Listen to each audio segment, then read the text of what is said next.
When I wake up for morning, I thank God for you. When I look at your beauty, I thank God for you. When I won't spend my money, I spend it on you. Cause you deserve all the love that I give to you. Wewe abwakagisha kuwambaho izina ryanjye Ndikansime Junior. Elizoba ni kibanza cyo kwa munana 2025.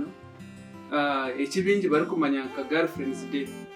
Mbwenu nyowe ndyo munyeto, eminyeto mitahi yanjye ryokwe ninyongera kugimanyisa ngo wabo takakimanyire ishaha niyeji gendo gurre mukuru wawe kirabona mbwenu hatikanye byanjye nore narga kubireta ndiyo ninza kushemerwa n'umukuru wanjye gisha wabo no mukuru wawe ishaha niyeji. From the morning till the night.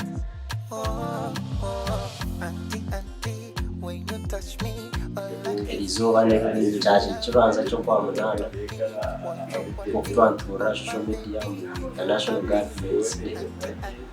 Umuganyo ureba kwanje Elizoba ni ndeba kizo verita yo mugasho bangitwe nk'abashoro kaninga shaba mu Uganda.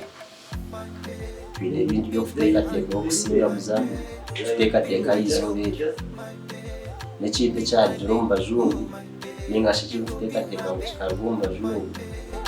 be my honey, my babe, be my sugar, my babe, keep it natural, my babe. Baby nyami feke, okwa mona yoke. All I want you to cause you want it now, okay? I wanna be the only one that you call it darling.